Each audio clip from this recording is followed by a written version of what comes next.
హల్లెలూయా హల్లెలూయా దేన్న స్తోత్రాన్ని ప్రభుపేట మీ అందరికీ వందనాలు తెలియజేస్తున్నాను. మరొక చక్కని సందేశాన్ని మీకు అందించడానికి దేవుడు ఇచ్చినటువంటి భాగ్యం ఆయనకే ఘనత మహిమ చెల్లును గాక.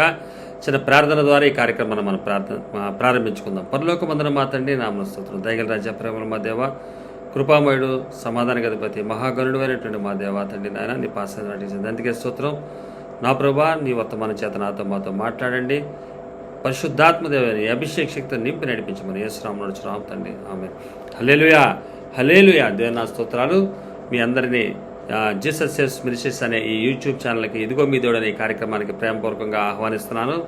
వందనాలు తెలియజేస్తూ ఆలకిస్తున్నటువంటి మీ అందరికీ కూడా ప్రభుపేట వందనాలు తెలియజేస్తున్నాను. దేవుని యొక్క సందేశాలు వినాలనేటువంటి ఆకాంక్ష కోరిక మనకు ఉన్నట్లయితే దేవుని గురించి తెలుసుకోవటం చాలా మనకి మంచిది. తెలుసుకున్నట్లయితే మనం ధైర్యంగా మనం జీవించగలుగుతాం, అనేకులను ధైర్యపరచగలుగుతాం. అనేక శ్రమల్లో ఉన్నవారిని, వేదనలో ఉన్నవారిని వాక్యం ఏం చేస్తుందంటే ఆదరిస్తుంది. వారి జీవితాల్లో మార్పు తీసుకొస్తుంది. వారు బ్రతుకుతున్న విధానాన్ని మార్పు చేస్తుంది. వాళ్ళు వెళుతున్నటువంటి మార్గాన్ని ఏం చేస్తుందంటే చక్కటి మార్గంలో నడవటానికి తోడ్పడుతుంది. కాబట్టి ఈ వాక్యాలు ఎప్పుడు కూడా మనం వింటూ ఉండాలి. దీవిస్తాడు, ఆశీర్వదిస్తాడు, ఇది అందరూ ఇచ్చే మాటే. అది వాక్యం చెప్పిన వాళ్ళే కాదు, బయట వాళ్ళు కూడా చెప్తారు. అది ఆశీర్వదిస్తాడు దేవుడు, దీవించిన కాక ఆశీర్వించిన కాక అని జనరల్గా జరుగుతుంది. కానీ ఆ దేవుని యొక్క గొప్పదనాన్ని మనం తెలుసుకున్నట్లయితే, సత్యాన్ని మనం ఎరిగినట్లయితే దేవుని పట్ల మనకి అత్యంచలమైనటువంటి ప్రేమ పుట్టుకొస్తూ ఉంటుంది. ఏ సమస్యనైనా జయించగల ధైర్యం మనకు వస్తుంది. ఈ వాక్కుల ద్వారా అటువంటి వారికి మీరు మారాలనే ఉద్దేశంతో, అటువంటి వారికి ధైర్యంగా ఈ లోకంలో జీవించాలనే ఉద్దేశంతో ఈ కార్యక్రమాన్ని దేవుని కృప వల్ల, దేవుని యొక్క దయ వలన జరిగించడానికి కారణమై ఉంది. ఆలకిస్తున్నటువంటి మీరందరూ కూడా దేవుని కృప వల్ల ధన్యులని భావిస్తున్నాను. ఆలకిస్తున్నటువంటి, ప్రోత్సహిస్తున్నటువంటి మీ అందరికీ కూడా మరొక్కసారి వందనాలు తెలియజేస్తూ ఈ యొక్క సందేశాన్ని మనం ప్రారంభించుకుందాం. ఈరోజు మనం మాట్లాడుకోబోయే అంశమే, నువ్వు బ్రతకాలంటే బీడు భూముల్ని దున్నాలి.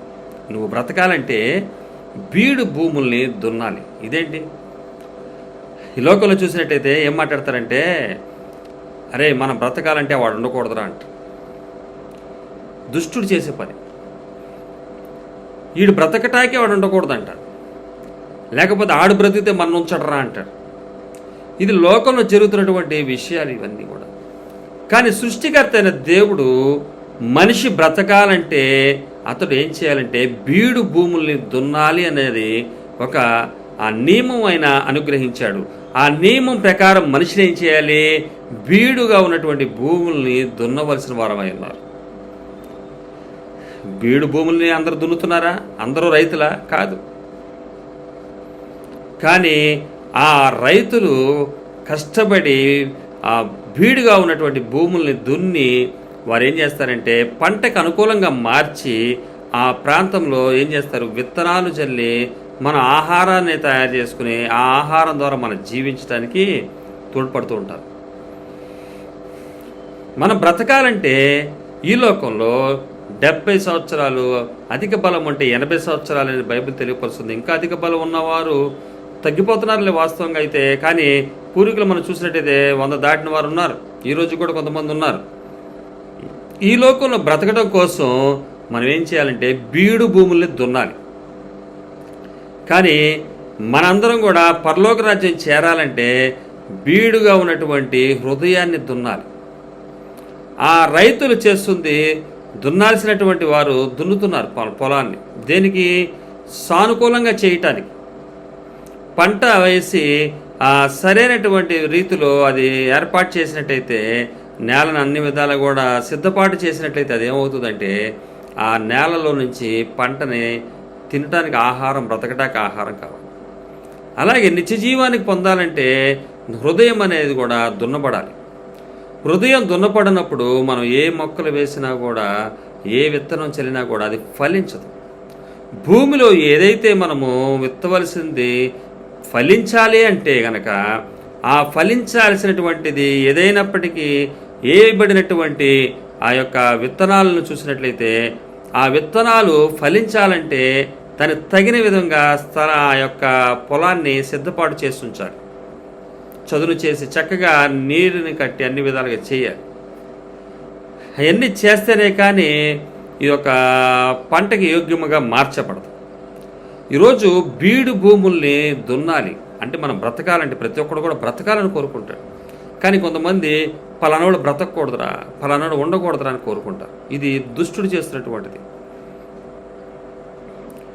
బ్రతకాలంటే ఆడు బ్రతకూడు ఈడు బ్రతకూడదు ఉంటేనే నువ్వు బ్రతికే స్థితిలో నువ్వు ఉన్నావంటే నువ్వు కూడా బ్రతకవు. నువ్వు ఉండాల్సిన ఆలోచన ఏంటంటే అందరం బ్రతకాలరా అని ఉండాలి. హల్లెలూయా. అటువంటి మైండ్ సెట్ ఈ లోకంలోకి రావాలంటే చాలా కష్టంతో కూడుకున్నటువంటి పని. ఎవ్వరి వల్ల కాదది. అది ఒక సృష్టికర్త దేవుని వల్ల అవుతుంది.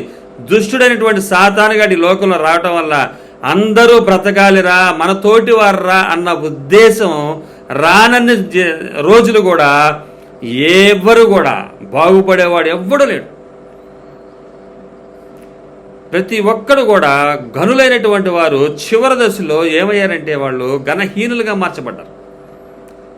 తమ జీవితాల్ని పాడు చేసుకున్నారు. అనేక రకాలుగా అనుభవించినటువంటి వారు ఏం చేస్తున్నారంటే వృద్ధాప్యం వచ్చేసరికి ఏం చేస్తున్నారంటే తమ జీవితాల్ని వారి చేతులతోనే నాశనం చేసుకుంటారు. బాగా ఎదిగి ఆ సొసైటీలో మంచి పేరు తెచ్చుకుని పదవులు అనుభవించినటువంటి వారు ఏం చేస్తున్నారంటే చివరి దశలోకి వచ్చేసరికి ఏం చేస్తున్నారు, వారికి ఉన్నటువంటి దాన్ని అంతా కోల్పోతున్నారు. లేనిపోయిన పనులు చేస్తున్నారు. వారు చివరికి మరణించే స్థితి ఎలాంటిదంటే ఘోరమైనటువంటి స్థితి. ఎంతో గొప్ప వెలిగిన వాడే కానీ అటువంటి స్థితి. కానీ బ్రతకాలని కాంక్షతో ఉన్నవాడు ఉన్నట్లయితే చక్కగా దేవుని సన్నిధిలో చేర్చబడతాడు. హల్లెలూయా. అటువంటి ఉద్దేశాన్ని కలిగినటువంటి లోకంలో మనం ఉన్నాం. దుష్టుడు అటువంటి వాడు కాబట్టి ఈ దుష్ట లోకంలో మనం ఉన్నాము కాబట్టి ఎక్కడ చూసినప్పటికీ అన్ని చోట్ల కూడా మాయా మోసం అంతా ఇదిగా ఉంది. కానీ దేవుని యొక్క వాక్కు తెలియపరుస్తుంది. ఇలాంటి సమయాల్లోనే ఇలాంటి పరిస్థితుల్లోనే మనం ఎలా నిలబడాలి, నీతి నిజాయితీతో యథార్థతో నిలబడాలని చెప్తుంది బైబిల్. బైబిల్ పట్టుకున్నంత మాత్రాన, చర్చికి వెళ్ళినంత మాత్రాన సరిపోదు. బైబిల్లో ఉన్నటువంటి వాక్కుల్ని హృదయంలో భద్రపరుచుకొని తగిన విధంగా నడిచిన వారే ఏమవుతారంటే పరలోక రాజ్యం చేర్చబడతారు, నిత్య జీవంలో ఉండబడతారు. ఎంత చక్కటి సాదృశ్యం అంటే ఈ దున్నుట విషయంలో చూసినట్లయితే దున్నబడుతున్నటువంటి భూమి ఏం చేస్తుందంటే మనం బ్రతకటానికి ఆహారాన్ని ఇస్తుంది. కానీ మనిషి ఏం చేస్తున్నాడంటే ఒక వ్యక్తిని చంపటం ద్వారా అనేక సంపదలు నేను సంపాదించుకుంటా, వాడిని చంపి వాడి ఆస్తి నేను ఏం చేస్తా, స్వాధీనం చేసుకుంటా. ఆ కుటుంబాన్ని పాడు చేసి ఆ ఆస్తిని సంపాదిస్తే నా కుటుంబం బ్రతుకుతుంది అంటున్నాడు. దేవుడు పెట్టిన నియమం అది కాదు, దేవుడు కోరుకునే విధానం అది కాదు. బీడు భూములను దున్నంటరా. చేసినటువంటి పొరపాటుకి, చేసినటువంటి తప్పుడు పనికి, దేవుని యొక్క ప్రేమకు దూరమైనటువంటి మనిషికి మరొక్క ఛాన్స్ ఇచ్చాడు దేవుడు. మరలా అదే పని చేస్తున్నాడు. ఇంకా స్వార్థంతో ఎవరి కుటుంబాన్నన్నా నాశనం చేసి, ఏ కుటుంబాన్నన్నా పాడు చేసి, ఆ ఆస్తి మన దొంగిలించి నా కుటుంబాన్ని నేను పోషించుకుని నేను ఈ 60-70 సంవత్సరాలు విలాసవంతంగా నేను జీవిస్తాను, ఇక్కడే నా జీవితం ఉంది, ఇక్కడే స్వర్గం, ఇక్కడే అన్నీ అని చెప్తున్నాడు. ఎన్నో సంవత్సరాలుగా ముఖ్యమంత్రులుగా చేసిన వాళ్ళు, ఎన్నో సంవత్సరాలుగా యాక్టర్లుగా నటించిన వాళ్ళు, ఎన్నో సంవత్సరాలుగా దైవ సేవలుగా పిలువబడిన వారు కూడా చాలామంది, అంటే కొంతమంది చూసినట్టయితే చివరి దశలో వారు ఏ విధంగా ఉన్నారంటే వారేనా ఇంత ఇదిగా చేసింది పనులు, ఇంత గొప్ప వెలిగినటువంటి వీరు అనిపిస్తుంది. ఇలాంటి వారా ఈ విధంగా మార్పు చెందారనిపిస్తుంది. చివరి దశకు వచ్చేసరికి ఏమీ లేని వారుగా మనకు కనబడతా ఉంటాం. అదే బైబిల్ చెప్తుంది. ఎవరు కూడా బ్రతకాలంటే మనం అందరం కూడా, నువ్వైనా నేనైనా మనం బ్రతకాలంటే ఏంటంటే బీడు భూములను ఏం చేయాలి, దున్నాలి. ఈ లోకంలోకి వచ్చినటువంటి శాపాన్ని మన ఆది పురుషుడైనటువంటి ఆదాము గారికి ఇవ్వబడినటువంటిది. మొదటిగా మనం ఈరోజు మాట్లాడుకోబోయే అంశమే, నువ్వు బ్రతకాలంటే బీడు భూములను దున్నాలి. బ్రతకాలంటే బీడు భూములు ఏం చేయాలి, దున్నాలి. సామెతల గ్రంథము మనం చూసినట్టయితే 20వ అధ్యాయము 4వ వచనం.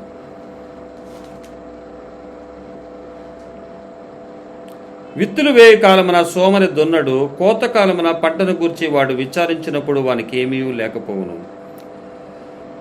విత్తులు వేయు కాలమున సోమరి దున్నడు, కోత కాలమున పంటను గూర్చి వాడు విచారించినప్పుడు వానికి ఏమీ లేకపోవును. విత్తులు వేయవలసినటువంటి సమయం ఉంది. ఆ సమయం ప్రకారం ఏం చేయాలంటే విత్తనాలు చల్లాలి. విత్తులు వేసే ముందు దాన్ని భూమిని ఏం చేయాలంటే దున్నబడాలి. విధంగా దున్నబడి భూమి ఉన్నట్లయితే విత్తులు వేయాలి, విత్తనాలు చల్లాలి. విత్తులు వేయి కాలమున సోమరి ఏం చేస్తాడంట? విత్తులు వేయి కాలమున సోమరి దున్నడు. విత్తులు వేసే టయానికి ఏమై ఉండాలి? నేల విత్తనాలు వేసే టయానికి అది చక్కగా ఈ విధంగా చేయబడి ఉండాలి. కానీ ఆయన ఏమనుకుంటాడంట? విత్తులు వేద్దాం. సోమరి, ఈ రకమైనటువంటి సోమరి ఏంటంటే ఏదో విత్తనాలు చల్లాలి, దానికి తగిన విధంగా సిద్ధపాటు చేయాలి భూమిని. మనకి ఇది ఒక సాదృశ్యంగా సృష్టికర్త అయిన దేవుడు కొన్ని సాదృశ్యాలు మనకు చూపిస్తున్నాడు. ఆయన విత్తులు వేయ కాలమున సోమరి దున్నడంట. అంటే దున్నకుండా ఉండాడు కాబట్టి సోమరి అయ్యాడు. విత్తనాలు వేయటానికి సిద్ధపడుతున్నాడు. ఆ వేసే విత్తనాలు ఫలించాలంటే కనుక అదేం చేయాలి? చక్కగా అమర్చబడాలి. పూర్వీకుడైనటువంటి ఆదాము గారు, హవ్వగారు, మన బైబిల్ గ్రంథం ఈ సృష్టి గురించి తెలియపరిచినటువంటిది, బైబిల్ తెలియపరిచినటువంటి విషయం. ఈ విషయాలు ఎక్కడా కూడా భూలోకంలో ఏ గ్రంథాల్లో కానీ ఏ వ్యక్తులు కానీ ఎవ్వరు కూడా రాయలేనటువంటి విషయాలే మనందరికీ ఇవ్వబడినటువంటిదే ఈ బైబిల్ గ్రంథం. ఈ బైబిల్ గ్రంథంలో సర్వం సృష్టి గురించి తెలియపరచబడదు. అది ఎవ్వరు కూడా విమర్శించదగినది కాదది. దానందరూ కూడా మనందరం కూడా చదివి ధ్యానించాల్సిన వారమై ఉన్నాం. మాకన్నా ముందు అనేకులు దేవుని నమ్ముకున్నారు. వారు తెలియపరిచిన వర్తమానాన్ని మేము విన్నాం, చూసాం. కాబట్టి మేము కూడా ఎలాగ మార్చబడగలం? దేవుని విశ్వాస సృష్టికర్త ఎడల విశ్వాసం ఉంచగలిగినాం. ప్రతీది చూసినట్టయితే మనకు ఒక గుణపాఠం నేర్పిస్తూ ఉంటుంది లోకంలో. ప్రతీది కూడా ఒక మోడల్గా కనిపిస్తుంది. ఇప్పుడు ఫ్లైట్లు తయారు చేశారంటే దేనివల్ల తయారు చేశారు వాళ్ళు? రైట్ బ్రదర్స్ ఈ యొక్క పక్షులు ఎగురుతున్న విధానాన్ని చూసి దానికి తగిన విధంగా వారు ఏం చేశారంటే ఈ యొక్క విమానాలను కనిపెట్టగలిగారు. ఈ భూమి దున్నవలసినటువంటి సమయంలో దున్నకుండా ఏం చేస్తున్నాడంట? సోమరి విత్తులు విత్తుతున్నాడు. ఆ విత్తబడినటువంటిది ఏమవుతుంది? పంట వచ్చిందా లేదని చెప్పి ఎతుకుతున్నాడు. కోతకాలం ఎతుకుతుంటే అతనికి ఏం దొరకలా. కోత కోసేట ఆయన చూస్తే అతనికి ఏం కనబడలా. విత్తులు వేసే కాలానికి అదేం కనబడలా. అందుకనే బైబిల్ తెలియపరుస్తుంది, విత్తవలసినటువంటి ప్రతి మనిషి కూడా భూమి ఏం చేయాలంటే దున్నబడాలి. మనందరికి తెలిసిందే అది, రైతులకు తెలిసిందే అది. మనందరికి తెలియకపోయినా రైతులను అడిగినట్టయితే మనకేం చెప్తారు? భూమిని ఏ విధంగా సిద్ధపాటు చేయాలన్నది కూడా మనకు తెలియపరుస్తారు. విత్తబోయే ముందు 25 రోజుల ముందు ఏం చేస్తారంట?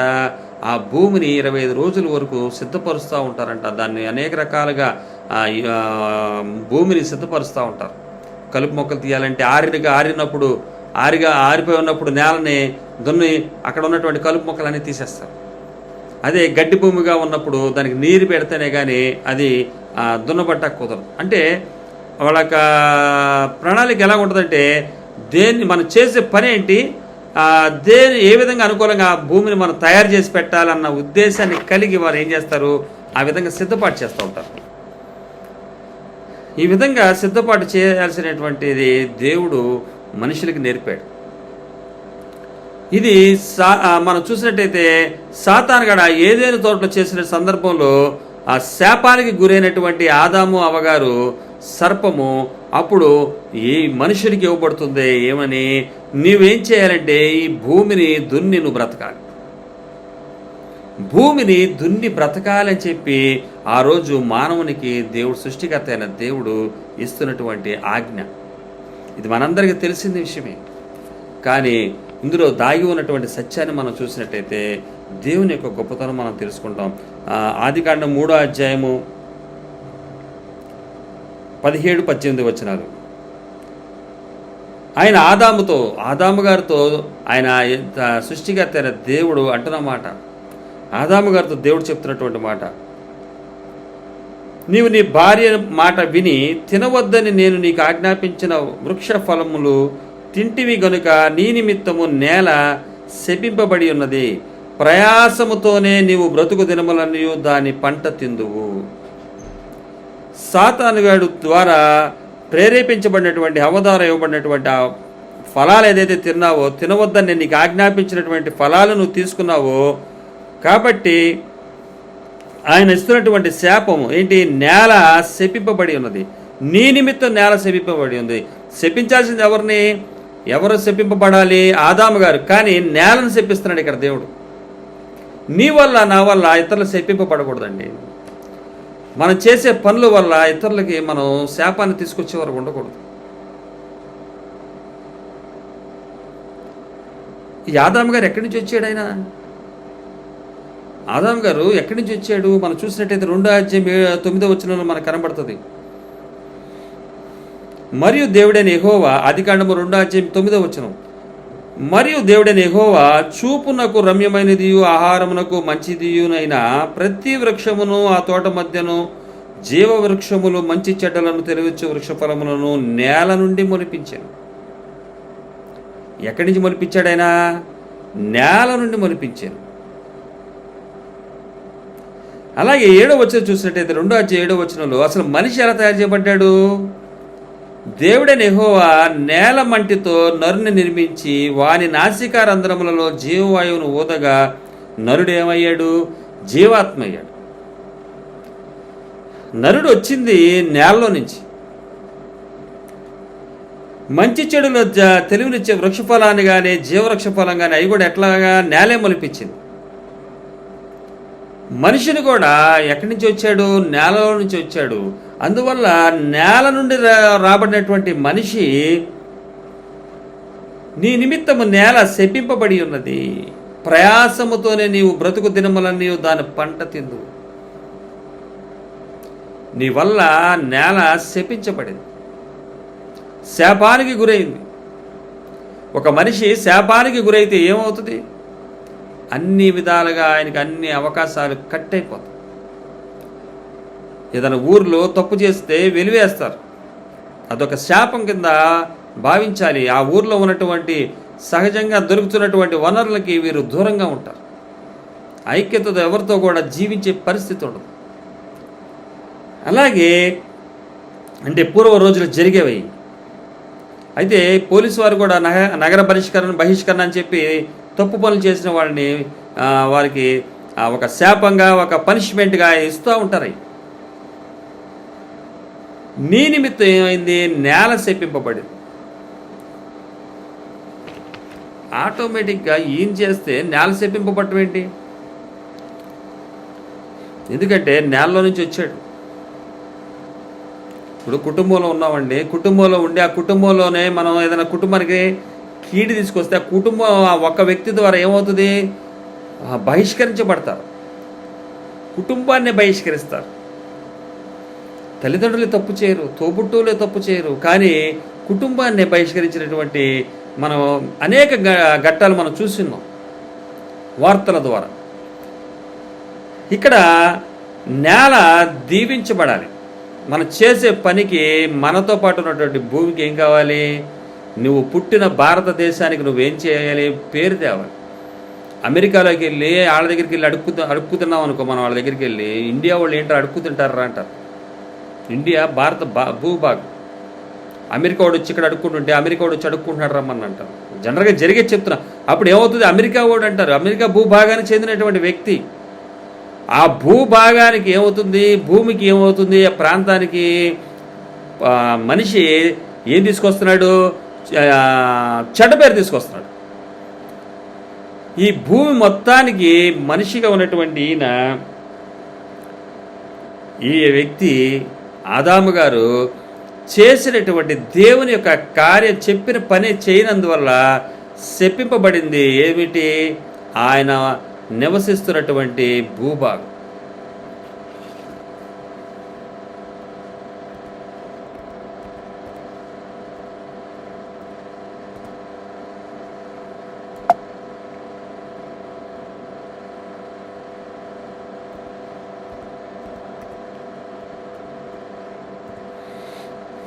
ఆయన నివసిస్తున్నటువంటి భూభాగం అయింది శపింపబడింది.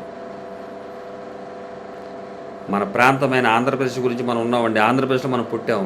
పక్క రాష్ట్రాల్లోకి వెళ్తే మనం ఎలా ఉండాలంటే, అరే ఆంధ్ర నుంచి వచ్చారా అంటే ఆంధ్ర పరువును మనం కాపాడే వరకు ఉండపోతే ఈ ఆంధ్ర వాళ్ళందరూ ఇంతేరా అంటారు. కానీ ఒక వ్యక్తి అక్కడికి వెళ్తే, ఇప్పుడు మన గాంధీ గారు వెళ్ళారనుకోండి, సౌత్ ఆఫ్రికా కానీ అటు కానీ వెళ్ళినప్పుడు ఎక్కడికి వెళ్ళినా ప్రపంచవ్యాప్తంగా, అంటే ఇప్పుడు చనిపోయి ఉన్నారు, ఆయన విషయం మనం చెప్తే పలానా గాంధీ గారు వాళ్ళు అలా విధంగా జీవించారని చెప్పి ఎంతో గౌరవించేవాడు. కొంతమంది ఉన్నారు భారతీయుల్లో, భారతదేశానికి పేరు తెచ్చిన వాళ్ళు అనేకులు ఉన్నారు.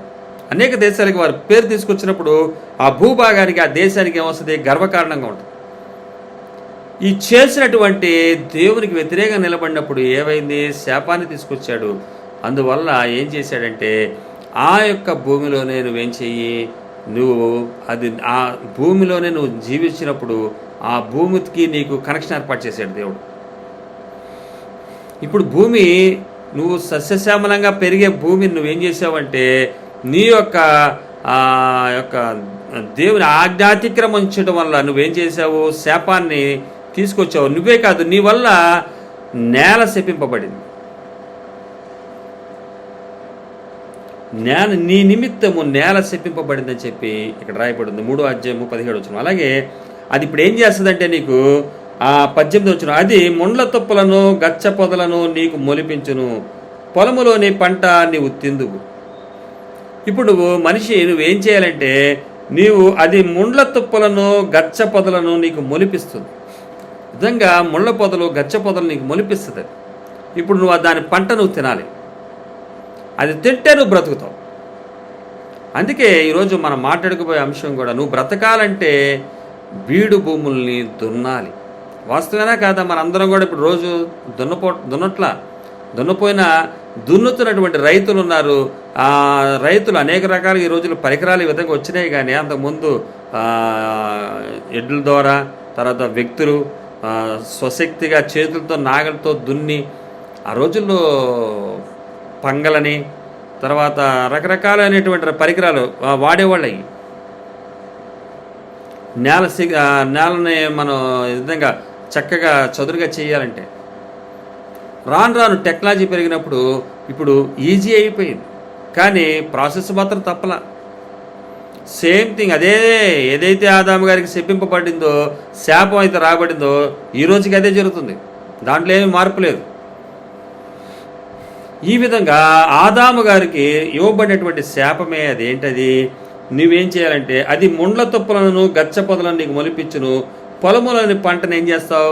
నువ్వు తింటావు. నువ్వు తింటేనే ఇప్పుడు ఏమవుతావు? బ్రతుకుతావు. వాడిని చంపితే, వీడిని చంపితే, ఆ కుటుంబాన్ని నాశనం చేస్తే, ఈ కుటుంబాన్ని నాశనం చేస్తే, ఆ బ్యాంకులు దోచుకుంటే, ఈ బ్యాంకులు దోచుకుంటే కాదు. నువ్వు కష్టపడి దాని ద్వారానే నువ్వు బ్రతుకుతావు. సోమరికి ఏంటంట, ఈ గచ్చ పొదల్లో నుంచి తనకి గచ్చ పొదల్ని సరిచేసుకోడు. వెంటనే వాడు ఏంటంట, అది సోమరి. విత్తులు వేయ కాలమున సోమరి దున్నడు, కోతకాలమున పంటను గురించి విచారించినప్పుడు వానికి ఏమీ లేకపోవు. విధంగా గచ్చ పొదలు ఇలా ఉన్న టైంలో అది నువ్వు వెనక వేస్తే ఏమవుతుంది? ఎదగవలసినటువంటి పెద్ద రీతిలో ఎదగవు. అది ముందు అవి ఏ విధంగా ఎక్కడెక్కడ ప్రాంతాల్లో పడతాయో తెలియదు. వాటి వల్ల నీకేమవదు? విత్తుతున్నటువంటిది నువ్వేం కాదు, ఆ ఫలితాన్ని నువ్వు చూడలేవు. నువ్వు కష్టపడాలి. సోమరిగా ఉంటే సరిపోదు, సోమరిగా ఉండటానికి వీల్లేదు. కానీ సోమరివాడు వీడు చేస్తున్నటువంటి పని ఏంటంటే, అది దున్నకుండా ఏం చేయకుండా విత్తులు వేసే కాలంలో విత్తులు వేసేస్తున్నాడు. అంటే విత్తుల టైం వచ్చింది, విత్తనాలు వేసే టైం వచ్చింది, దున్నబడుతున్నటువంటి టైం ఉంటుంది, విత్తనాలు వేసే టైం ఉంటుంది, తర్వాత పంట కోసే టైం ఉంటుంది. ఆ దున్నాల్సినటువంటి టైంలో దున్ని సిద్ధపాటు చేసుకోకుండా భూమిని విత్తనాలు చల్లుతానని చెప్పి చల్లేశాడు. తీరా చూస్తే ఏం కనబట్లా. కోసి పంటేది అంటున్నాడు. ఎక్కడుంటుంది పంట? ఎక్కడుంటుందండి పంట? అందరికీ మనకు తెలిసిందే కదా ఆ విషయం. అయితే సోమరికి ఉన్నటువంటి లక్షణాలు మనం చూసినట్టయితే, సోమరిపోతు అంటే ఆడేదో నిద్రపోతు కాదాడు. వాడికి ఉన్నటువంటి గర్వం, అహంకారం బైబిల్ తెలియపరుస్తుంది. సామెతల గ్రంథం 26:16 హేతువులు చూపగల 7 కంటే సోమరి తన దృష్టికి తానే జ్ఞాని అనుకున్నాను. రెండో మాటగా రాయబడుతుంది అందులో, హేతువులు చూపగల 7 కంటే సోమరి తన దృష్టికి తానే జ్ఞాని అనుకుంటాడు. ఈయనెవడు? సోమరి. తన దృష్టికి తాను జ్ఞాని అనుకుంటాడు. దున్నాలా? దున్నటం సిద్ధపరచాలా? అవసరమా అని దున్ని ఈ విధంగా తయారు చేసి పెట్టాలా? అవసరం లేదు. అంటే వీడి జ్ఞాని, వీడి జ్ఞానం ఎక్కువైపోయి ఆయన ఏం చేస్తున్నాడు? సోమరితనాన్ని చూపిస్తున్నాడు. అంటే కళ్ళు నెత్తి మీదకి వచ్చినారంటారే ఆ టైప్ అన్నమాట. తన దృష్టికి తానే జ్ఞాని అనుకుంటాడు. మనం అనుకుంటాం నిద్రపోతున్నటువంటి వాడు అనుకుంటాం, కానీ ఆత్మీయ స్థితిలో దేవుని పెట్టినటువంటి ప్రణాళికలు వీడు నిద్రపోతున్నట్టే. ఈ లోక జ్ఞానంలో ఉన్న వాళ్ళందరూ కూడా ఏంటంటే, ఈ లోకంలో అనేక రకాల జ్ఞానం చూపిస్తారు, కానీ మనం చనిపోయిన తర్వాత ఎక్కడికి వెళ్తాము, మన బ్రతుకేంటి అన్న విషయాన్ని ఆలోచించేవారు ఒక్కడూ కనబట్ల. జ్ఞానులు ఏమంట్లా వాళ్ళు తదనంతరం మన మరణానంతరం ఏం జరగబోతుంది అన్నది చేయట్లా. మనం బ్రతకాలంటే దున్నవలసిన వారమై ఉన్నాము. దున్ని పంటను ఏర్పాటు చేసుకుని తద్వారా మనం జీవించవలసిన వారమైనాము. అలాగే మన హృదయాన్ని కూడా మనం ఏం చేయాలంటే సిద్ధపాటు చేసుకోవాలి. ఎందుకని? మంచి చెయ్యాలన్న ఉద్దేశం. మంచి చెయ్యాలి. హృదయాన్ని మనం ఏం చేయాలంటే దున్నాలి. కష్టం, దున్నపడుతున్నప్పుడు భూమి అది దానికి మాటలు లేవు, కానీ ఎంత కష్టంతో కూడింది అది. ఆ చక్కగా అలా ఉన్న భూమిని పెచ్చులుగా తీసేస్తూ ఉంటారు. పెచ్చులుగా పగల కొడతా ఉంటారు. అలాగే గాయం అవుతుంది. మన హృదయం కూడా మనం తగ్గించుకోవాలంటే కష్టం. కుల వ్యవస్థ నుంచి బయట రావాలంటే కష్టం. ప్రాంతం విషయం నుంచి బయట రావాలంటే కష్టం. చదువు విషయంలో బయట రావాలంటే కష్టం. ఉన్నటువంటి ఆస్తుల్లో నుంచి బయట రావాలంటే కష్టం. తగ్గించుకోవాలంటే కష్టం. అదే ఈ హృదయాన్ని ఏం చేయాలంటే సిద్ధపాటు చేసుకోవాలి. ఏం చేయటానికి? మంచిని విత్తటానికి. కానీ ఇక్కడ సోమరి ఏమి దునడు, కానీ విత్తనాలు చల్లుతాడు. చల్లే విత్తనాలు కూడా ఏంటో ఆ సోమరికే తెలియాలి. ఎందుకంటే వాడు జ్ఞాని అంటున్నాడు. జ్ఞానంతో ఉన్నటువంటి విత్తనాలే. నా జ్ఞానమే నేనే అని ఆ జ్ఞానం ఏమవుతుంది? ఎదగదు. అది అజ్ఞాని అయిపోతాడు వాడు. చివరికి నేను పొందాల్సినటువంటి జ్ఞానాన్ని పొందుకోలేకపోయానే అని చెప్పి బాధపడే రోజులు తెచ్చుకుంటాడు. సమయం పోతే ఏం చేస్తారండి? ఏడవక ఇన్ని సంవత్సరాలు ఎన్నో చేశా, ఈ చేతులు ఎన్నో చేశా, కానీ చివరికి ఏమీ నా దగ్గర లేదు అన్న వాళ్ళని అనేకలు చూశాను. ఇప్పుడు కాదు, నేను 20 సంవత్సరాలు 30 సంవత్సరాల క్రితమే చూశాను. నా యొక్క యవనస్తుడిగా ఉన్నప్పుడే నేను ఇవన్నీ చూడగలిగా. ఇలాంటి వాళ్ళందరూ కూడా కనిపెట్టగలిగా. ఒకసారి మా తమ్ముడు కజిన్ బ్రదరు బాధపడుతున్నాడు. అన్నయ్య నా జీవితం ఏంటన్నయ్య, ఇట్లా ఉందని అట్లా ఉందని అని అన్నాడు. ఇట్రా అని చెప్పి రోడ్డు మీద కనబడి అన్నాడు. ఓ ముసలాతను ఇట్రా అన్న. అతను తల పండిపోయింది. కనీసం 65 ఏళ్ళు అలా ఉంటాయి. జీవితంలో నువ్వేమన్నా సాటిస్ఫైగా ఉన్నావా అని అడిగా. ఇంకా నాకు కొదువు ఉంది, నేను ఏమి సాటిస్ఫై లేదు. నువ్వేమైనా చేసావా, సాధించావంటే ఏమీ సాధించలేదన్నాడు. అతనికి 65 ఏళ్ళు వచ్చినాయి. ఇటుకప్పటికి 35 ఏళ్ళు లోపు ఉంటాయి మ్యాక్సిమం. అంతే, 20 ఏళ్ళు ఉంటాయి, 30 ఏళ్ళు ఉంటాయి. అతనే ఏం సాధించలేదు, ఏం అవ్వలేదు, కానీ ఇన్ని సంవత్సరాలు బ్రతికాడు. నువ్వు బ్రతకనంటావేంటి? బ్రతుకు. సాధించేసేది ఏమి ఉండదు చివరికి, ఎవడైనా సరే. కానీ దేవునిలో నువ్వు ఉన్నావా, ఆత్మ సంతృప్తి వేరుగా ఉంటుంది. లోటు నీకు కనబడదు. దేవుడిచ్చిన దాంతో, కలిగిన దాంతో సంతోషంతో ఉన్నావా, అది నీకు ఆనందాన్ని ఇస్తుంది. ఇతను ఏమి సాధించలేదన్నాడు. అతను అన్యుడే, తమ్ముడు కాదు, అతను అన్యుడే. వాడే ఆశ్చర్యపోయాడు, ఏంటి అట్లా పిలిచి అడుగుతున్నాను, నేను రావయ్యా, నువ్వేమన్నా జీవితంలో నువ్వేమన్నా సాటిస్ఫైగా ఉన్నావా, ఏమన్నా సాధించావంటే ఏమీ సాధించలేదు. 65 ఏళ్ళు వచ్చినా కూడా ఏమీ సాధించలేదు. అనేక పనులు చేశాడు, కుటుంబాన్ని నడుపుకున్నాడు, కానీ రక్షణ సువార్తను ఆలకించలేదు, దేవుని గురించి తెలుసుకోలేదు, సృష్టికర్త ఎక్కడ ఉంటాడో ఎతుకలేదు. ఎతకాల్సిన ఎతికాడే కానీ ఏం సాధించలే. సాధించి కోల్పోయినాడు కూడా ఉన్నారు. సృష్టికర్త అయినటువంటి దేవుని కొరకు తెలుసుకోవాలి. మన హృదయాన్ని ఏం చేయాలంటే ఆ విధంగా సిద్ధపాటు చేసుకోవాలి. చాలా కష్టంతో కూడిందే ఈ సమాజం నుంచి బయట రావాలంటే, స్నేహితుల మధ్య నుంచి బయట రావాలంటే, కుటుంబాల వ్యవస్థల నుంచి బయట రావాలంటే, కొద్దిగా తగ్గించుకోవాలంటే ఎత్తైనా సరే, ఎత్తటి వాడికైనా, ఏ కులంలో ఉన్నవాడికైనా బాధే. కొంత ఆ తగ్గింపుల స్వభావం రావాలంటే దున్నబడాలి. మరి అలా దున్నబడితే నేను నిత్యరాజ్యాన్ని చేరతావంటానికి సాదృశ్యంగానే ఇవి నువ్వు చేసిన పొరపాటుకి ఇప్పుడు ఏం చేసావు, పేకల మీద తెచ్చుకున్నావు. కాబట్టి నువ్వు కష్టపడి ఇప్పుడు దున్నుతున్నావు. అలాగే హృదయాన్ని కూడా సిద్ధపాటు చేసుకోవాలి. మంచి చేయాలన్న కోరిక నువ్వు పెట్టుకో. నేనే గొప్పవాడిని కాదు, తగ్గింపు స్వభావంతో నేను ఉంటాను. నన్ను బ్రతికించేది నా వెనకాల ఉన్నటువంటి డబ్బు కాదు, నా వెనకాల ఉన్నటువంటి స్నేహితులు కాదు, నాకు ఉన్నటువంటి కుటుంబ సభ్యుల బలం కాదు, రాజకీయ నాయకుల అండ కాదు. సృష్టికర్త అయిన దేవుడు ఆయుషిస్తేనే నేను బ్రతుకుతున్నాను, ఆయన వల్లే నేను జీవిస్తున్నాను, ఆయనకి కృతజ్ఞత తెలియపరుస్తాను. ఈరోజు నన్ను బ్రతికించావు, ఈ రోజు వరకు నేను సజీవుడిగా ఉన్నాను అని చెప్పి కృతజ్ఞత చెప్పి సంతోషంగా దేవుని సన్నిధిలో ఈ లోకంలో నీ పనులు చేసుకుంటూ ముందుకు సాగు. అది నీకు ఆనందం వస్తుంది. సృష్టికర్త అయిన దేవునికి ఒక స్థానాన్ని ఇవ్వకుండా ఆయన కోరుకునే విధానానికి చెప్పే ప్రణాళిక చేస్తున్నటువంటి దానికి ఆలోచనకు నువ్వు తలంపులు పెట్టకపోతే ఎలా? ఆదాము గారు తప్పు చేశాడు, అక్కడితోటి ఆయన వదిలిపెట్టాలి, చేయాలనుకున్న ప్రణాళిక నెరవేర్చాలనుకున్నాడు. అయితే నువ్వు చేసిన పొరపాటుకి నువ్వే ఏం చెయ్యి, భూమిని కష్టపడి పండించుకో, దాని పంట తిను. ఆ పంట తిన్న తర్వాత నీ బ్రతుకుతావు. తద్వారా ఇదే విధంగా నీ హృదయాన్ని కూడా ఏం చేయి, సిద్ధపాటు చేసుకో.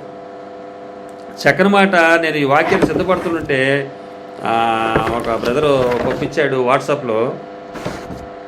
భక్త సింగ్ గారి యొక్క అవకాశం ఉంటే ఫోటో కూడా పెడతా. ఆ భక్త సింగ్ గారు చెప్తున్నటువంటి మాటలు ఆయన ఫోటో పక్కన పెట్టి ఆయన మాటలుగా ఆయన పంపించారు.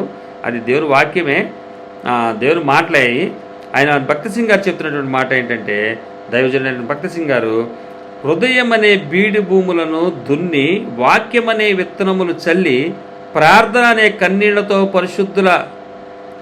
పరిశుద్ధులు అనే పంట పండించి, వరుడైన యేసుక్రీస్తు కొరకు వధువు అనబడిన సంఘమును సిద్ధపరిచేవాడే సేవకుడు. సేవకుడు ఎవరంట? హృదయం అనే బీడు భూములను దున్నాలి. వాక్కు ద్వారా తెలియపరుస్తున్నప్పుడు, సేవకుడు తెలియపరుస్తున్నప్పుడు, ఆ వాక్కు వచ్చినప్పుడు హృదయం ఏమవుతుంది? దున్నపడుతుంది. అరే నువ్వు నీతిగా బ్రతుకు, నువ్వు యథార్థంగా బ్రతుకు, మంచి చేయాలని బ్రతుకు, వాడు చస్తే నా కుటుంబం బాగుంటుంది, వీడి చస్తే నా కుటుంబం బాగుంటుంది, ఆ కుటుంబం దోచుకుంటే నేను బాగుపడతానని చెప్పి చేసుకోవద్దురా అని చెప్తారు సేవకుడు. ఎంతో ప్రయాసాలు కోర్చి కుటుంబానికి దూరంగా ఉండి సేవ చేస్తూ సేవకులు చెప్పేది అది. నువ్వు బ్రతకాలి. నువ్వు బీడు భూములుగా ఉన్నటువంటి హృదయాల్ని, బీడుగా ఉన్నటువంటి హృదయాల్ని ఏం చేస్తాడంట సేవకుడు? దున్నుతాడు. అది వాక్యము చేత విత్తనాలు చల్లుతాడు.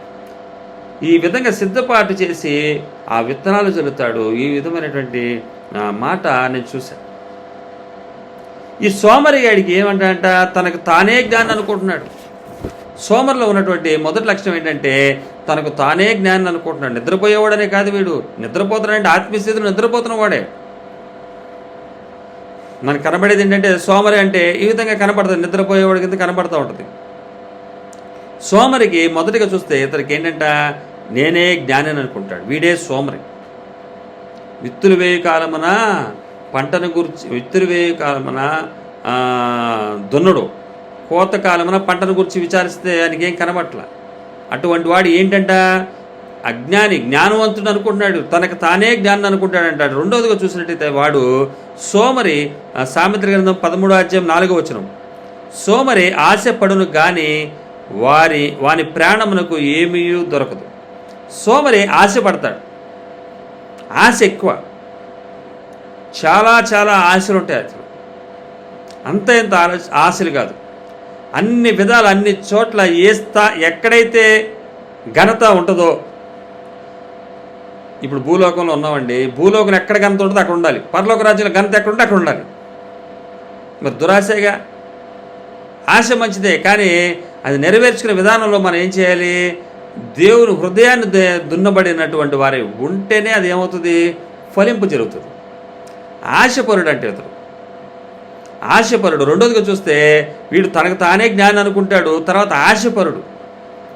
ప్రతీది దాంట్లో కూడా నేను ముందుండాలి, అనేక చోట్ల కూడా నేను ముందుండాలి. దేవుడు కాదు ముందుండాల్సింది, నేనే ముందుండాలి, నేను ముందు కనబడాలి అంతే. ఈరోజు ఒక దైవజనుడు చెప్పాడు, కట్అవుట్లో క్రీస్తుని కట్ అవుట్ చేసి ఇతను ఇన్ అయ్యాడంట. కట్అవుట్లో యేసుక్రీస్తు వారిని కట్ చేశాడు. యేసుక్రీస్తు వారు కాదు, ఈయనే కట్అవుట్గా మార్చబడ్డాడంట. ఆశపరుడు. ఆశ ఏం జరుగుతుంది? సోమరి వాడికి ఏంటంట, సోమరి ఆశపడును కానీ వాని ప్రాణం నాకు ఏం దక్కించుకోలేడు. ఇప్పుడు బీడు భూముల్ని ఏం చేయట్లేదు, దున్నట్లేదు. హృదయాన్ని సిద్ధపరచుకోకుండా నువ్వు విత్తనాలు చల్లితే ఉంది? ఆశ ఉంది నీకు. హృదయాన్ని తగ్గింపు స్వభావం లేకపోతే, తగ్గించుకోకపోతే ఎట్లా విత్తనాలు ఫలిస్తాయి? ఆ జ్ఞానం లేనివాడు ఈ సోమరి, ఆశపరుడు. రెండోదిగా చూస్తే తనకు తానే జ్ఞానం అనుకుంటాడు, ఆ ఆశపరుడు. అలాగే యెషయా గ్రంథం చెప్పబడుతుంది, 5వ అధ్యాయం 17లో చెప్పబడుతున్నమాట. అది మేత బీడుగా నుండును, గొర్రె పిల్లలు అచ్చట మేయును, గర్వించిన వారి బీడి భూములు విదేశీయులైన కాపర్లు అనుభవించరు.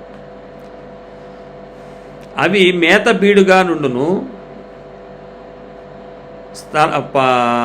ఏ ప్రాంతం? ఇశ్రాయేలు ప్రాంతం.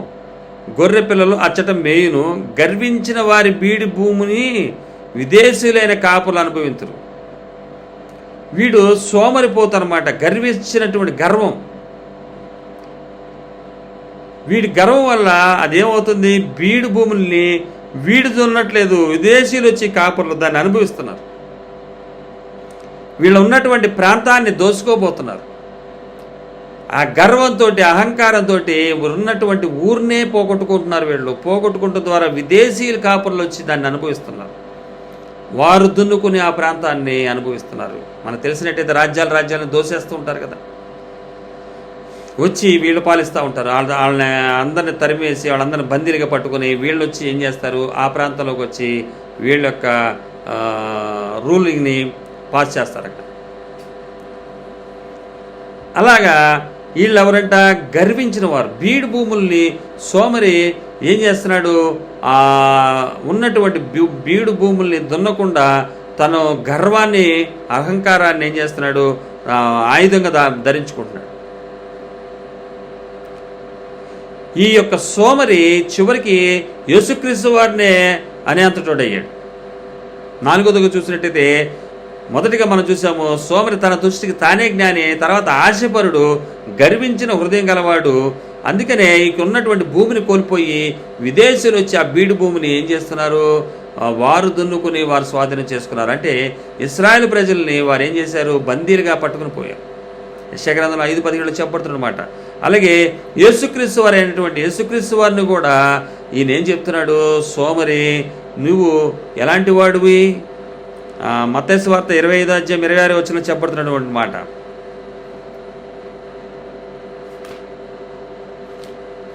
మత్తయి సువార్త 25వ అధ్యాయం 26వ వచనం.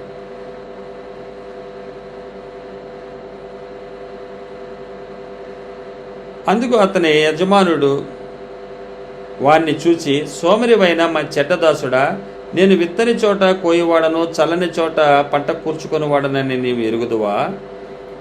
ఇక్కడ తలాంతులు చూసినట్లయితే ఒక అతనికి 5 తలాంతులు, ఒక అతనికి 2 తలాంతులు, ఒక అతనికి 3 తలాంతులు ఇచ్చినటువంటి ఒక యజమాని గురించి యేసుక్రీస్తు తెలియపరిచినప్పుడు, అతను 1 తలాంతు తీసుకున్న వ్యక్తి దాన్ని సరిగ్గా అభివృద్ధి చెందించకుండా, తలాంతుని వినియోగించుకోకుండా ఇవ్వబడినటువంటి తలాంతుని తీసుకెళ్లి భూమిలో పాతేసింది కాక, ఆయన ఏమంటున్నాడు?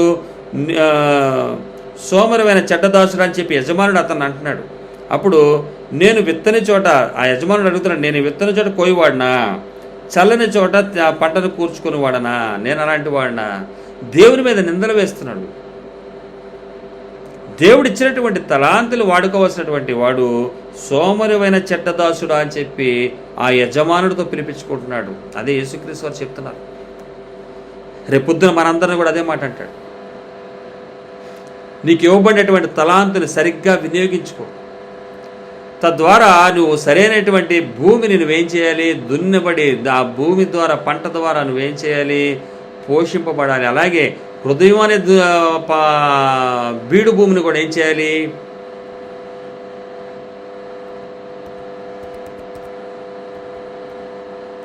హృదయం అనే బీడు భూమిని కూడా ఏం చేయాలంట, అది దున్ని సిద్ధపరచేసుకోవాలి. ఆ భూమిని బీడు భూమిని కూడా ఏం చేయాలంటే దున్ని చేసుకోవాలి, సిద్ధపాటు చేసుకోవాలి. హోషేయ గ్రంథంలో చక్కని మాట రాయబడి ఉంది. హోషేయ గ్రంథం 10వ అధ్యాయము మొదటిగా మనం చూసాము భూమిని ఎందుకు దున్నాలి, రెండోది సోమరి అంటే ఎవరు మనం చూసాం. సోమరికి ఉన్నటువంటి 4 లక్షణాలు మనం చూసాం. అలాగే ఏమి విత్తాలి, ఏమి కోస్తాం, ఏమి విత్తాలి, ఏమి కోస్తాం. అలాగే అందులో చూసినట్టయితే హోషేయ గ్రంథంలో 10వ అధ్యాయము 12వ వచనం చెప్పబడుతుంది, నీతి ఫలించినట్లు మీరు విత్తనం వేయడి, ప్రేమయను కోత కోయడి. నీతి ఫలించే విధంగా మీరు ఏం చేయాలి, విత్తనాలు వేయాలి.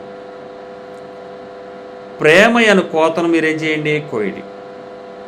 వరి అనే విత్తనాలు మీరు చల్లండి, బియ్యం అనేటువంటి ఒడ్డుల్ని మీరు, బియ్యం ఇచ్చే ఒడ్డుల్ని మీరు సంపాదించుకోండి. అంతే కదా. అలాగే ఇక్కడ నీతిని విత్తండి.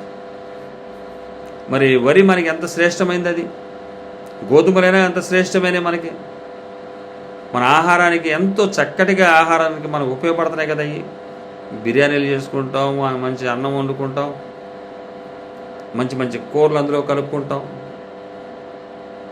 పప్పు అయినా మటన్ అయినా చికెన్ అయినా ఏదన్నా మనం అంత వరిని ఎంత చక్కగా చేసుకుని ఆహారంగా మనం బ్రతుకుతున్నాం. అదే రక్తపు కూడు తింటున్నావురా అంటారు కొంతమంది. ఎవరెవరినో కూల్చేసి, ఎవరెవరినో హత్యలు చేసి, చిన్నప్పటి నుంచి వింటున్న డైలాగులు. అలాగా లోకంలో చూసినట్టయితే ఆహారం ఎంత శ్రేష్టమైందో మనకు తెలుసు. నీతి ఫలించినట్లు ఏం చేయాలంట, మన హృదయం అనేటువంటి బీడు భూముల్లో మనం ఏం చేయాలి, దున్నబడాలి. దేవుని వాక్యం అనేటువంటి విత్తనాల్ని చల్లమన్నారు భక్త సింగ్ గారు తెలియపరచడం. దేవుడు తెలియపరచడం మాటే ఆయన తెలియపరిచారు. నీతి ఫలించాలంటే మనం ఏం చేయాలి, నీతి అనే విత్తనాలు మనం చల్లాలి. పిల్లలకి మంచి మనం తెలియపరచాలి. పిల్లలకి మనం మంచి భవిష్యత్తు ఇవ్వాలంటే మంచినే చూపించాలి. మంచి మనం చేస్తూ వాళ్ళకు కూడా చూపించాలి. అది మంచి విత్తాలి వాళ్ళకి. దేవుడు వాక్యం చెప్తుంది, పిల్లల్ని మనం ఏం చేయాలంట, దండించాలి. వాడిని కొట్టపోతే పాతాళానికి పోతాడంట. నువ్వు బెత్తం తీసుకోకపోతే, సామెత్ర గ్రంథం చెప్పబడుతున్నమాట, నువ్వు కుమారుడిని బెత్తం తీసుకుని వాడిని కొట్టు, కానీ వాడు చావాలని కోరుకోవద్దు. వాడిని నువ్వేం చేస్తున్నట్టే పరలోక రాజ్యం వెళ్ళడానికి పాతాళం నుంచి తప్పించి పరలోక రాజ్యాన్ని తీసుకెళ్తావు. దండించాలి నువ్వు. అంత ఖచ్చితంగా పిల్లల విషయంలో వ్యవహరించాలని చెప్తుంది బైబిల్. వాడికి మంచి నాటాలి. ఒక్కొక్కడు ఉంటాడు తాగుబోతుగా బ్రతికి పిల్లలు బాగా ఉండాలని కోరుకుంటాడు. ఎక్కడ ఎందుకు కుదురుద్ది? వాడు ఒకటి తాగితే వీడు 2 తాగి వాళ్ళ తయారవుతారు. అలాగా మనిషిగా మనం ఉండాలంటే మంచిగా మనం ఉండి ఆ మంచి విత్తనాలు పిల్లల్లో కూడా మనం విత్తువారుగా ఉండాలి. ప్రతి చోట సమాజంలో కూడా విత్తాలి మనం. కష్టమే, అదన్నీ కష్టంతో కూడిన పని. చాలా కష్టమైందే ఈ రోజుల్లో, ఇంకా దారుణమైనటువంటి కష్టమే. ఎంత కష్టమైనా అనుభవించినట్లయితే దేవుడు తగిన సమయం అవకాశాన్ని ఇస్తాడు. కాబట్టి సృష్టికర్త యందు విశ్వాసం ఉంచాలి. చేసినటువంటి పొరపాటుకి, చేసినటువంటి తప్పుకి ఆదాము గారు తీసుకొచ్చినటువంటి శాపమే ఈ యొక్క దున్నవలసినటువంటి పరిస్థితి. అదేవిధంగా ఆ హృదయంలో కూడా ఏమైంది, ఘోరమైనటువంటి వ్యాధి ఉంది. అది మంచిది కాదు. హృదయం స్థిరత ఉండదు దానికి. అందుకే దాన్ని ఏం చేయాలంట, ఒక్కొక్కడు అంటాడు హృదయం పగిలిపోయిందిరా అంటాడు. పగిలిపోయిందంట. నీ మాటలకి నా హృదయం పగిలిపోయిందంట. ఏదో మాటలకి, ఈ మాటలకి ముక్కలైపోయిందంట. ఆటలకు కాదు మొక్కలైపోవాల్సింది. ఎవరో ప్రేమించలేదనో, ఎవరో సహకరించలేదనో పగిలిపోయి వీటికి కాదు, తెలియక మాట్లాడుతున్నటువంటి మాటలు. హృదయం ఏం చేయాలంటే దున్నబడాలి. ఆ హృదయంలో విత్తనాలు నీతి ఫలించినటువంటి నీతి అనే విత్తనాలు చల్లినట్లయితే ప్రేమ అనే పంటకు వస్తాం. నువ్వు నీతిగా బ్రతుకని చెప్పు, వాడు నీ ఎడల ప్రేమ చూపిస్తాడు. మోసం చేసి నువ్వు ద్వేషాన్ని పెంచు, రేపొద్దున వాడే నీ దగ్గరికి వస్తాడు. ఎందుకు నన్ను అలా చేశావు?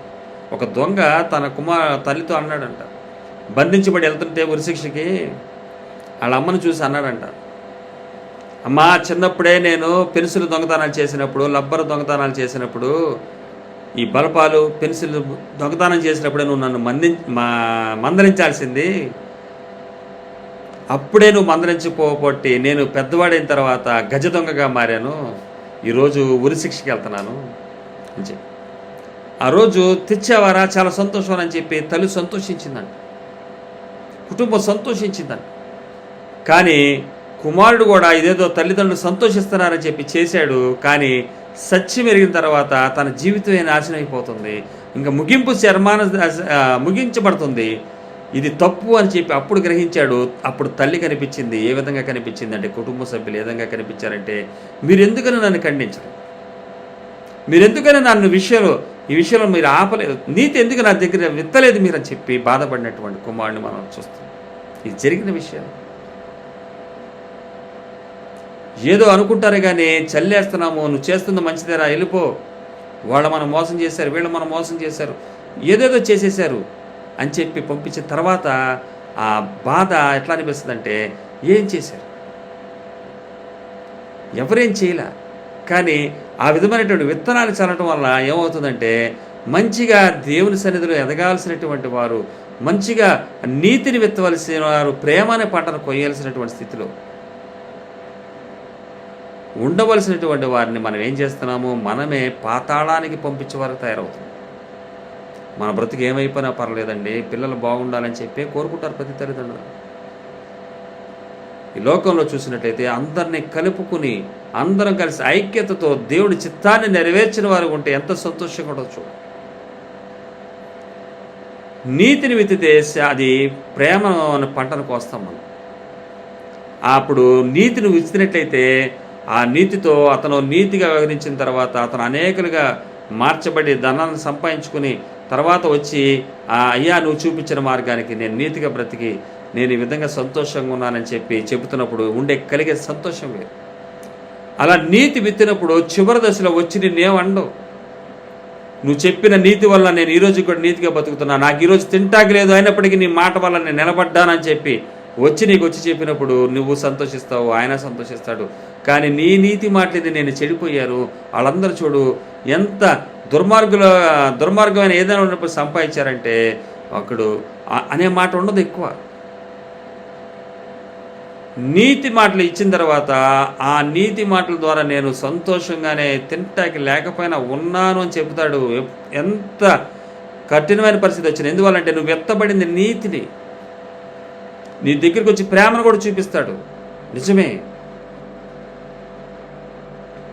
ఒక స్త్రీకి, ఇద్దరు స్త్రీలు చదువుకున్నారు, ఒక స్త్రీకి ఆదాయం ఎక్కువ వస్తుంది, ఒక స్త్రీకి రావట్ల.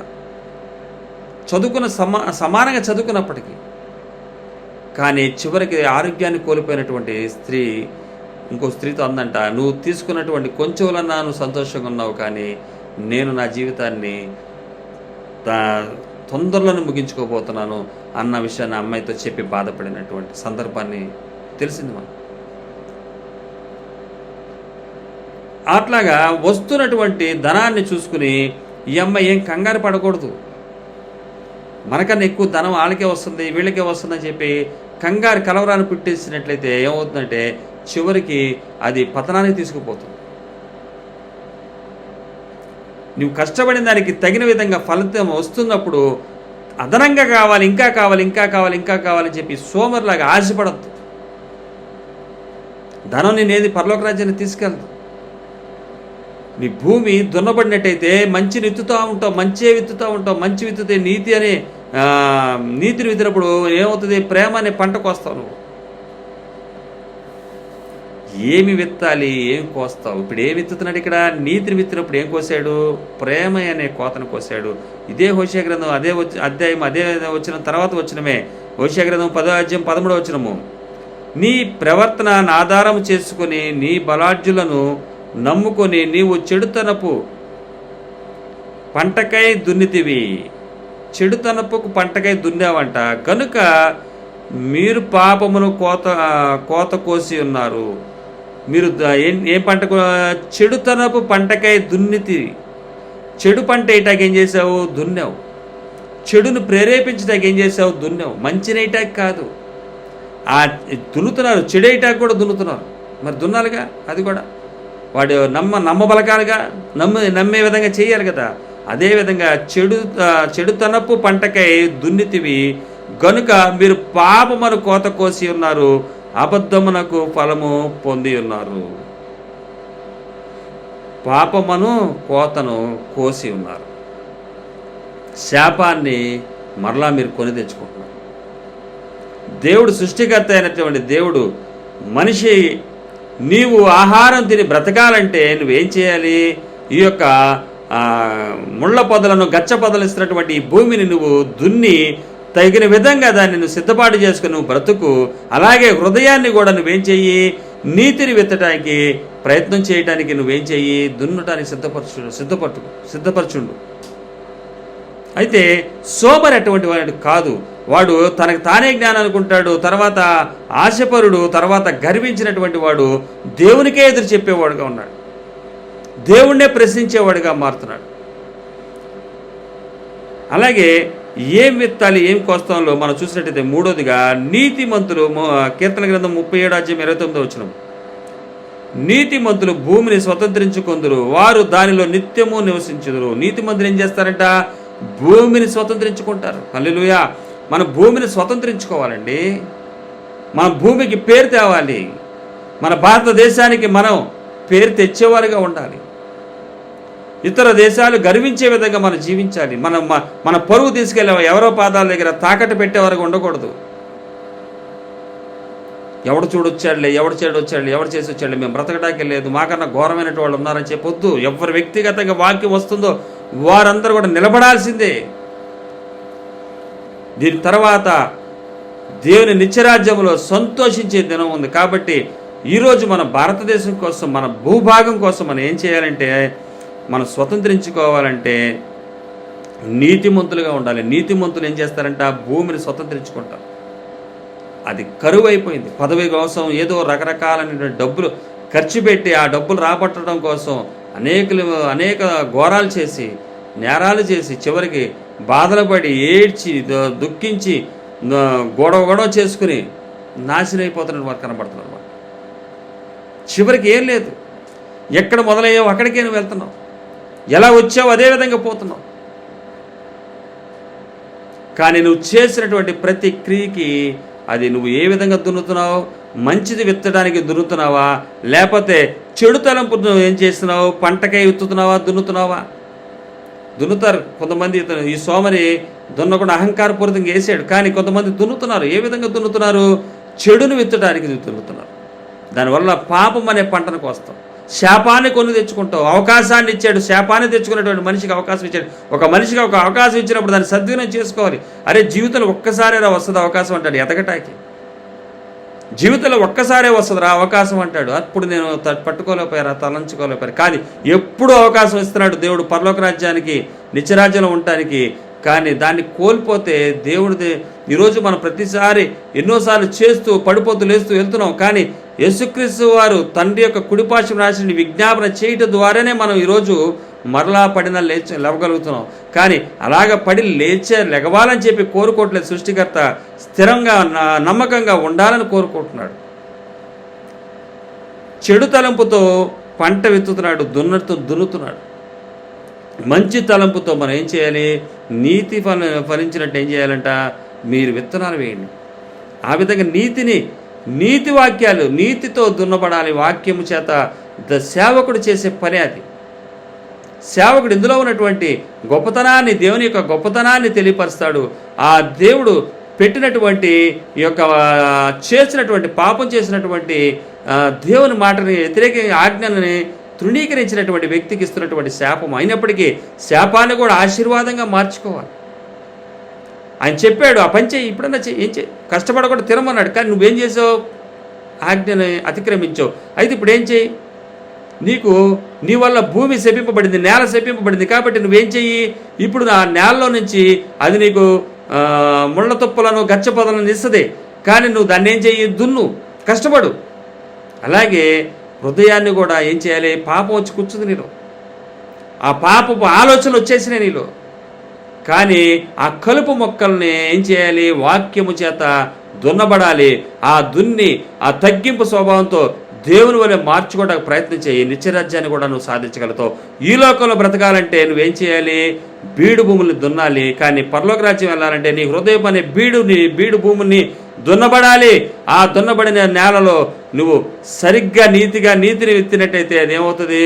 ప్రేమ అనే పంటకు వస్తుంది. అదే కనుక చెడు తలంపుతో నువ్వు పంట కోసమై చెడు తలంపుతో విత్తావంటే పాపాన్నే కోస్తావు. లోకంలో ఉన్నది రెండే మార్గాలు, దేవుని మార్గము, సాతాను మార్గం. నువ్వు వెళ్తే కనుక నిత్య జీవానికి వెళ్ళాలంటే ఆ యొక్క యేసుక్రీస్తు వారిని నువ్వు సొంత రక్షకుడిగా అంగీకరిస్తేనే, ఆయన సృష్టికర్త, దేవుడు. ఆయన నీకు దేవుడు అంటే ఇష్టం, కానీ దేవుడు అంటే ఎవరో నువ్వు తెలుసుకోవాలి. ఆయన లక్షణాలంటూ తెలుసుకోవాలి. ఫస్ట్ దేవుడు ఆది కాండంలో మనం చూసినట్లయితే ఎప్పుడు కూడా తన పేరుని చెప్పలేదు. ఆయన యొక్క పనులే ఆయన దేవుడిగా కూర్చోబెట్టి. హల్లెలూయా. మన పనులే కొద్దిగా మనం చేసే పనులే మనం ఏం చేస్తాయి? మనం ఎవరో నిరూపిస్తాయి. మన పేరు ఒకటి ఉంది, ఇంకొక పేరు పెడతారు. మోసగాడా, నీతిమంతుడా, యథార్థవంతుడా, ఈ రకరకాల పేర్లున్నాయి, బిరుదులయ్యి. అవి ఈ లోకపు వాళ్ళు అంటారు, ఇస్తారు. కానీ సృష్టికర్త దేవుడు కూడా మనం పిలుస్తాడు పేరు. ఈ లోకంలో అనేక రకాల పేర్లతో పిలువబడుతున్నారు, కానీ ఆయన పిలిచే పేరు ఉంటుంది. సృష్టికర్త కూడా తనను తాను పరిచయం చేసుకుంది. ఎలాగా? ఆయన శక్తిమంతుడు, గొప్ప దేవుడుగా ఆయన నిరూపించుకున్నాడు. ఆయన కార్యాలలో వల్ల తెలియపరచబడింది. నేను ఉన్నవాడు అనువాడిని అంటున్నాడు ఆయన. మనము ఏ విధంగా మనము ఎలాగా ఈ లోకంలో ప్రవర్తిస్తున్నామో ఆ విధంగా పేరు కూడా మనకు రాబడుతుంది. నీతిమంతులు భూమిని ఏం చేస్తారంట? స్వతంత్రించుకుంటారు. అలాగే కీర్తన గ్రంథం 85:11 చెప్పబడుతుంది, భూమిలో నుండి సత్యము మొలుచును, ఆకాశములో నుండి నీతి పారజూచును. భూమిలో నుంచి ఏమిటంట? సత్యము మొలుస్తుంది. భూమిలో నుంచి సత్యము మొలుస్తుంది. ఆకాశము నుండి నీతి పారజూచున్నది. నీతిని విత్తినప్పుడు ప్రేమ అనే పంటను కోస్తున్నాం ఇక్కడ మనం. కానీ భూమిలో ఏమవుతుందంట? సత్యము మొలుస్తుంది. మన యొక్క బీడు భూముల్లో విత్తనాలు చల్లినప్పుడు సత్యము మనలో నుంచి వస్తుంది. అసత్యాన్ని తొలగిపోతాయి. సత్యము మన హృదయంలో ఏమవుతుందంటే అది ఫలిస్తుంది, అది మొలుస్తుంది, చిగురిస్తుంది. అది మహావృక్షంగా మార్చబడుతుంది. నేడు చూసినట్టయితే చివరికి గెలిచేది సత్యమే అంటారు. ఎన్ని అబద్ధాలు చెప్పి దుష్టుడు ఎన్నో విధాలుగా చేసినప్పటికీ కూడా చివరికి గెలిచేది కూడా సత్యమే నిలబడుతుంది. అదే మన సృష్టికర్త అయినటువంటి దేవుడు. ఆదికాండం 2:9 జీవవృక్షములు చెడు అవన్నీ కూడా నేల నుంచే వచ్చాయి. మనిషి కూడా నేల నుంచే వచ్చాడు. ఆ నేల శపింపబడింది. నేల మనిషి వల్ల శపింపబడింది. అందుకే అది ఏం చేస్తుంది? ముళ్ళ పొదలను, గచ్చ పొదలను నీకు ఇస్తుంది అని. అసలు దేవుడు ఎవరండి? అసలు దేవుడు ఎవరు? ఆయన గొప్పతనాన్ని గురించి కీర్తనకారుడు తెలియపరుస్తున్నటువంటి మాట, కీర్తన గ్రంథం 90:2 అసలు దేవుడు ఎవరో తెలుసా మనకని చూసినట్టయితే, దేవుని యొక్క గొప్పతనం మనం చూసినట్టయితే 90:2 పర్వతములు పుట్టక మునుపు, భూమిని లోకమును నీవు పుట్టింపక మునుపు, యుగయుగములు నీవే దేవుడవు. పర్వతములు పుట్టక మునుపు, భూమిని లోకమును నీవు పుట్టింపక మునుపు, ఇవేవి కూడా పుట్టింపక మునుపు యుగయుగములు నీవే దేవుడవు. ఆయనే దేవుడు. యుగయుగముల వరకు ఆయన దేవుడే ఉన్నాడు. హల్లెలూయా. ఆయన ఈ లోకాన్ని సృష్టించి మనందరినీ కూడా ఏర్పాటు చేయాలని కోరుకున్న వ్యక్తి ఆ దేవుడు, ఆ సృష్టికర్త అయినటువంటి దేవుడు చేసినటువంటి పొరపాటుకి తగిన విధంగా పరిష్కారాన్ని చూపించాడు. దున్ని నువ్వేం చెయ్యి, కష్టపడు, బీడు భూములను దున్ను, నువ్వు బ్రతుకుతావు. అలాగే దేవుని వాక్యాన్ని నువ్వు హృదయంలో భద్రపరచుకోవాలంటే నీ హృదయం అనే బీడు భూముల్ని దున్నాలి. దున్నుట ద్వారా నువ్వేమవుతావు, జీవిస్తావు. నిత్య జీవం ఉంది నీకు, ఎల్లవేళ నువ్వు జీవిస్తావు. కాబట్టి 2 పనులు మనం చేయాలి. ఈ లోకంలో ఉన్నప్పుడు బీడు భూములను మనం దున్ని ఆహారాన్ని సంపాదించుకుందాం, కష్టపడి, కూల్చి కాదు.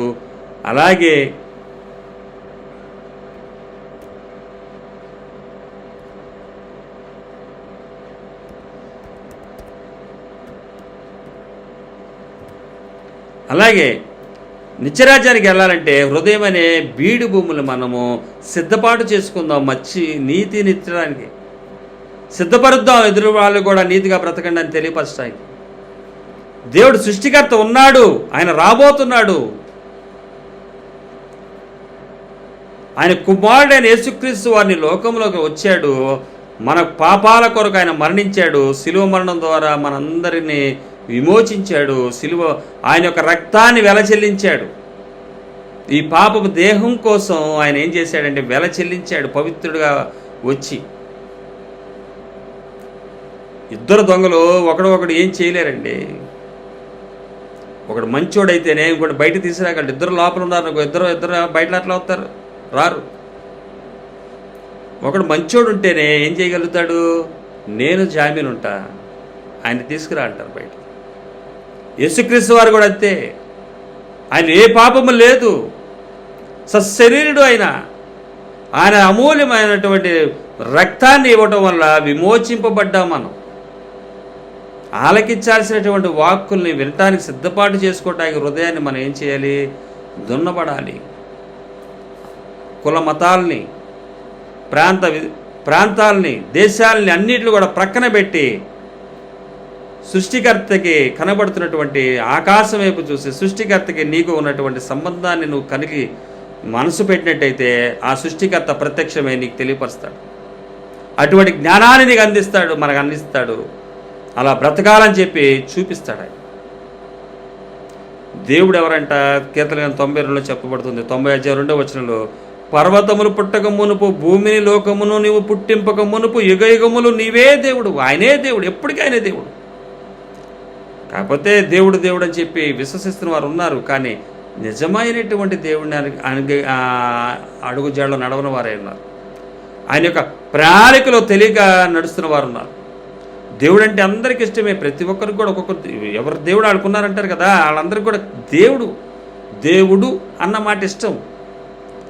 ఆ దేవుడు ఏంటి, ఆ దేవుడి లక్షణాలు ఏంటి, ఆ దేవుడి యొక్క గుణగణాలు ఏంటి, ఆ దేవుని యొక్క ప్రణాళిక ఏంటని తెలుసుకునేవాడే సత్యవంతుడు అవుతాడు. బైబిల్లో తెలియపరిచినటువంటి సృష్టికర్త అయిన దేవుణ్ణి ఎరిగినట్లయితే నువ్వు ఏ విధంగా ఉంటావు, మంచి విత్తేవాడుగా ఉంటావు. అది మంచి నీతి నిత్తేవాడుగా ఉంటావు. నీతి విత్తడం వల్ల ఏమవుతుంది, ప్రేమ అనే పంటను కోస్తావు. మనం బైబిల్లో చూసినట్లయితే విత్తబడుచున్నటువంటి విషయాలు చూసినట్లయితే విత్తుతున్నారు, కోస్తున్నారు. చివరిగా మనం ఈ మాటలు చూసి ఈ కార్యక్రమాన్ని ముగిద్దాం. ఈ చివరిగా మనం చూసినట్లయితే విత్తేది, కోసేది. యోబు గ్రంథము 4:8 చెప్పబడుతుంది. నేను చూచినంత, యోబు గ్రంథము 4:8 నేను చూచినంత వరకు అక్రమమును దున్ని కీడును విత్తువారు దానినే కోయుదురు. ఆయన చూస్తున్నాడంట, చూస్తున్న కొద్దీ అక్రమాన్ని ఏం చేస్తున్నారంట, దున్నుతున్నారు. ఏం దున్నాలో అది దున్నాలి, మంచి వేయటానికి దున్నాలి. కానీ ఏం చేస్తున్నారు, కీడు విత్తువాడు దానినే కోయుదురు. వీడు దున్నుతుంది దేనికి, కీడు విత్తడానికి. వాడిని సిద్ధపడుతున్నారు మోసం చేసి లాక్కోటానికి. అలాగే సామెతల గ్రంథం 22:8 దౌష్ట్యమును విత్తువాడు కీడును కోయును. దౌర్జన్యాన్ని విత్తేవాడు ఏం చేస్తాడంట, కీడును కోస్తాడంట. అలాగే గలతీయులకు రాసిన పత్రిక, మన అంతకుముందు చూసినటువంటి వాక్యాల్లో గలతీయులకు రాసిన పత్రిక 6:7-8 చెప్పబడుతున్నమాట. ఈ 8వ వచనంలో చూసినట్టయితే, ఏలగనగా తన శరీరేచ్ఛలను బట్టి విత్తువాడు తన శరీరము నుండి క్షయమును పంటను కోస్తాడు. శరీర యాచ్ఛల నుంచి విత్తుతున్నాడు క్షయం, అది ఉండేది కాదు అనే పంటనే కోస్తున్నాడు. మోసమే. హోషేయ 8:7 వారు గాలి విత్తి ఉన్నారు గనుక ప్రళయవాయువు వారికి కోతయగును. గాలిని విత్తి ఉన్నారంట గనుక వారికి ఏమొస్తుందంట? ప్రళయవాయువు వారికి కోతయగును. అలాగే కీర్తన గ్రంథము 126:5 కన్నీళ్లు విడుచుచు విత్తువాడు సంతోషగానంతో పంటను కోస్తారు. హల్లెలూయా. కన్నీళ్లతో విత్తువాడు. అందరూ బాగుండాలిరా, అందరు సంతోషంగా ఉండాలిరా, ఆడి బాధ నాదిరా, ఈడి బాధ నాదిరా అని చెప్పి కన్నీళ్లతో నువ్వు విత్తు. నువ్వేం చేస్తావు? సంతోషిస్తావు. దేవుడా వాళ్ళకి సహాయం చేయి, దేవా వీళ్ళకి సహాయం చేయి అని నువ్వు అడుగుతూ ఉండు. అలాగా నువ్వు సహాయం చేయలేనప్పుడు ఏం చేస్తావు? అడుగు, ప్రార్థన చేయ వాళ్ళ గురించి. కన్నీళ్లు విడిచుచు విత్తువాడు సంతోషగానంతో పంటను కోస్తాడు. ఇక్కడ పంటలు కోసేవాళ్ళు చూస్తున్నాం మనం. అలాగే ఇది కన్నీళ్లతో పక్కన వారు బాధపడుతుంటే మనం కూడా బాధపడి చేయగలిగినంత అవకాశం చేయాలి. లేనప్పుడు దేవుడిని అడగాలి, దేవుడు వాళ్ళకి సహాయం చేయి, నాకేముందని తర్వాత చేద్దాం కానీ నాకన్నా ఎక్కువ బాధలు ఉన్నా చెయ్యాలి అని చెప్పి మనం ప్రార్థన చేయాలి. అలాగా దేవుడు సంతోషిస్తాడండి, ఆయన ఆనందిస్తాడండి. ఈ లోకంలో మనం ఇటువంటి పనులు చేయాలి. సామెతల కింద 11:18 చెప్పబడుతుంది, నీతిని విత్తువాడు శాశ్వతమైనటువంటి బహుమానాన్ని పొందుతుంది. హల్లెలూయా. నీతిని విత్తేవాడు ఏంటంట? అంతకుముందు మనం చూసాం, ప్రేమైన పంటను కోయిను, అలాగే శాశ్వతమైనటువంటి బహుమానం పొందునంట. అతనికి నీతిని ఇచ్చిన వాడికి శాశ్వతమైన బహుమానం ఉంది. వాక్యాలు చెప్పడానికి గల కారణం అదే. ఆయన దగ్గర బహుమానం ఉందని నాకు ఒక ఆశ. ఇక్కడ ఘనంగా బ్రతకాలి, దేవునికి తగిన విధంగా, అంటే ఐశ్వర్యంతో గొప్పగా కాదు, దేవుని దృష్టిలో గొప్పగా ఉంటూ అక్కడ ఆయన ఇచ్చేటువంటి బహుమానము శాశ్వతమైనటువంటి బహుమానం ఉంది. అందుకే ఈ వాక్యాలు తెలియపరచక కారణమైంది, అనేకులకి వర్తమానాన్ని అందించక కారణమైంది.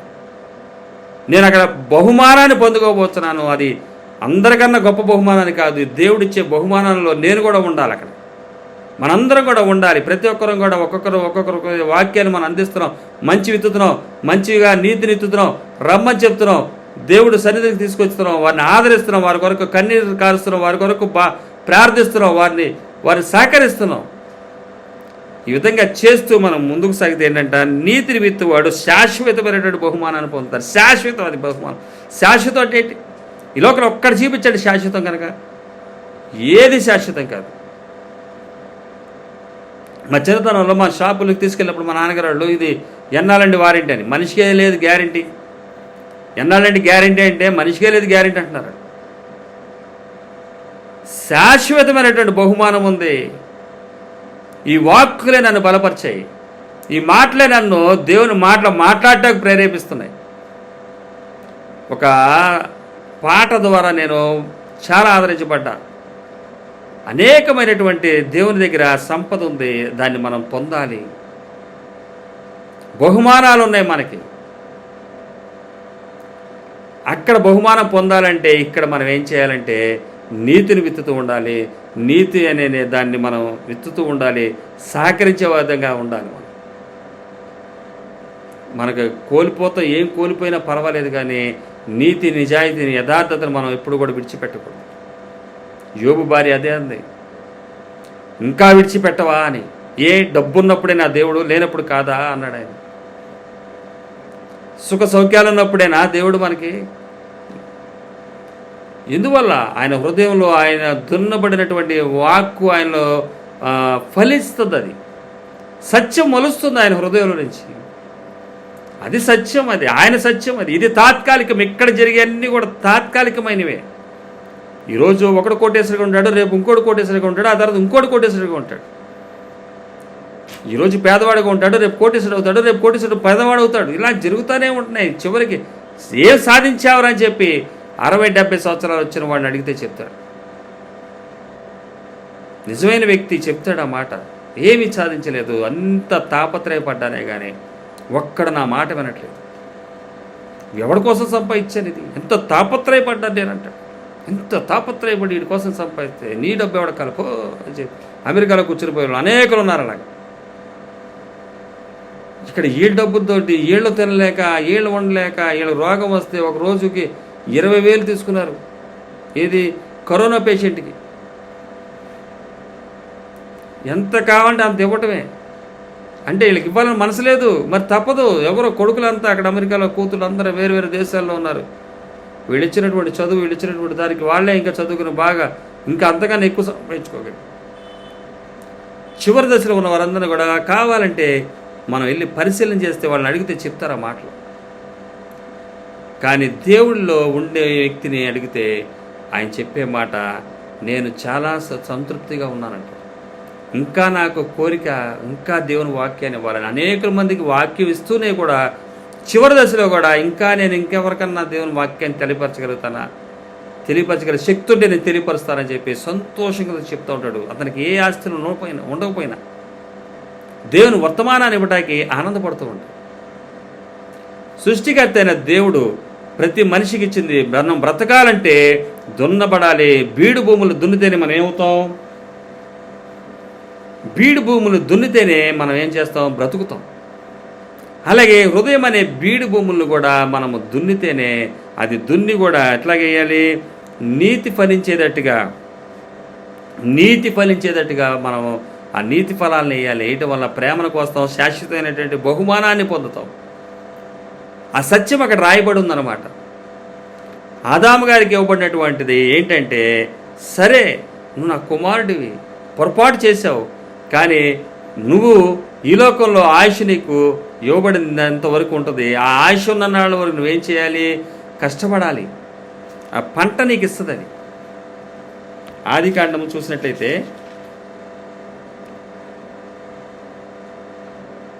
3:18 అది ముండ్ల తుప్పలను గచ్చ పొదలను నీకు మొలిపించును, పొలములోని పంట నువ్వేం చేస్తావు? తిందు. మరి నువ్వు బ్రతకాలంటే ఏం చేయాలి? ఇతరులని దోసుకోవద్దు, ఇతరులని చావాలని కోరుకోవద్దు, ఇతరుని శాపాలు పెట్టి వారు కుటుంబాలు నాశనం అయిపోవాలని కోరుకోవద్దు. వారు కూడా దేవుని ఎరగాలని చెప్పి కోరుకో. చేతనైన వరకు సహాయం చేయి. బ్రతకాలంటే అది కాదు కావాల్సింది, ఇవ్వబడినటువంటి తలాంతుని వినియోగించుకుని దేవుడు చెప్పిన విధంగా కష్టపడుతూ ఉండు. అలాగే హృదయాన్ని కూడా సిద్ధపరచేసుకో. నేను మంచి చెయ్యాలి, నీతిని విత్తాలి, నీతిని బోధించాలి, నీతిగా జీవించాలి. బోధించడమే కాదు, దానికి తగిన విధంగా జీవించాలి అన్న ఉద్దేశాన్ని మనసులో పెట్టుకోవాలి. సృష్టికర్త అయిన దేవుడు, మనందరం సృష్టించిన సృష్టికర్త. అందరూ కూడా అది ఒకటే మాట అంటారు, ఒక్కడే దేవుడు అంటారు. కానీ ఆ ఒక్క దేవుడు చెప్పినటువంటి సత్యం ఏంటో తెలుసుకోవాలి. దేవుడని నువ్వు నమ్ముతున్నావు, వాడు ఏం చెప్పాడో తెలియాలంటే ఆయన చెప్పినటువంటి మాటలు నీ దగ్గరికి రావాలి, నువ్వు చూడాలి, అవి పరిశీలించాలి, తెలుసుకోవాలి. ఈ బైబిల్ తెలియపరుస్తుంది.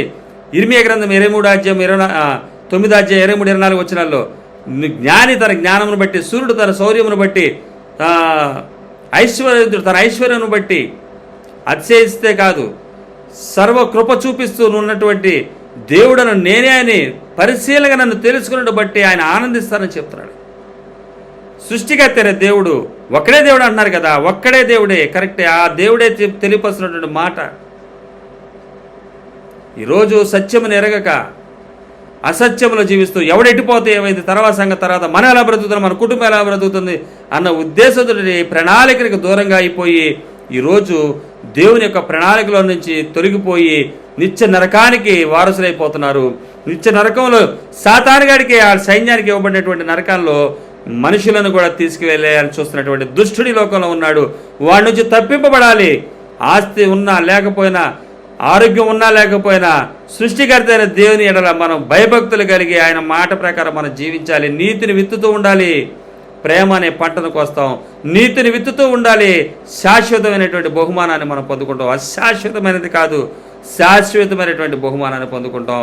ఈ సత్యం ఎరిగినప్పుడు ఎంతో సంతోషం. ఎప్పుడు వాక్యం మాట్లాడాలా అని చెప్పి ఇంకా అనేకమైనటువంటి సందేశాల్లో మనకి ఇవ్వబడుతుంది దేవుడు. మనం బ్రతకాలంటే దున్నబడాలి. బీడు భూములను దున్నబడితేనే మనం బ్రతుకుతాం, కష్టపడితేనే మనం బ్రతుకుతాం. ఈ లోకంలో మనకు తెలిసినటువంటి థియరీ అది. కానీ దేవుని థియరీ ఏంటంటే హృదయాన్ని కూడా దున్నబడాలి. అది మంచి విత్తటానికి, నీతి విత్తటానికి, శాశ్వతమైనటువంటి బహుమానాన్ని పొందుకోవటానికి ప్రేమను పొందుకుంటాం. అలాగే శాశ్వతమైనటువంటి బహుమానాన్ని పొందుకుంటాం. ప్రతి ఒక్కరం కూడా, ఈ వాక్యాలు విన్నటువంటి ప్రతి ఒక్కరం కూడా యథార్థంగా దేవుని కొరకు బ్రతకడానికి ప్రయత్నం చేద్దాం. మన సమాజాన్ని మనం ఏమీ మార్చలేం, కానీ మన దేవుడు మార్చగలడు. మనం మన దగ్గరే ప్రారంభిద్దాం. తగిన సమయంలో తగిన విధంగా ఆయన సహాయం చేస్తాడు. అటువంటి గొప్ప సృష్టికర్త మనందరం కలిగి ఉన్నాం. ఇదిగో మీ దేవుడు అని కార్యక్రమ ఉద్దేశం అదే. ఆ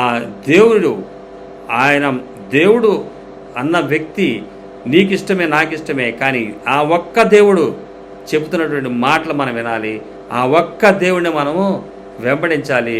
ఆయన యొక్క హృదయ వాంఛలు మనం తీర్చి ఆయన చిత్త ప్రకారం మనం నడుచుకున్నట్లయితే నిత్యరాజ్యాలు మనందరం కూడా సంతోషించగలుగుతాం. ఇక్కడ ఇవ్వబడినటువంటి సంవత్సరాలు తక్కువ, అనేక సంవత్సరాలు నిత్య జీవం మనకి ఇవ్వబడి ఉంది. ఆయన ఇప్పుడు దేవుడే కాదు, ఆయన భూమి ఈ కొండలు పర్వతాలు స్థాపింపబడక ముందు నుంచి నువ్వు దేవుడు అయినావా చెప్తున్నాడు కీర్తనకారుడు. ఇంత గొప్ప దేవుడిని కలిగి ఉన్నందుకు సంతోషిస్తూ ఆనందిస్తూ హల్లెలూయా అని తెలియపరుస్తూ అటువంటి దేవుడిని మనం ప్రేమపూర్వకంగా ఆహ్వానిద్దాం. మన కుటుంబాల్లో మన జీవితాల్లో ఆయనకు ప్రథమ స్థానాన్ని ఇచ్చి ఆయన యొక్క ప్రణాళికను నెరవేరుద్దాం, ఆయన యొక్క ఉద్దేశాన్ని నెరవేరుద్దాం. యథార్థపరులుగా నీతిపరులుగా మనం జీవించి నీతిని విత్తుదాం. కష్టపడే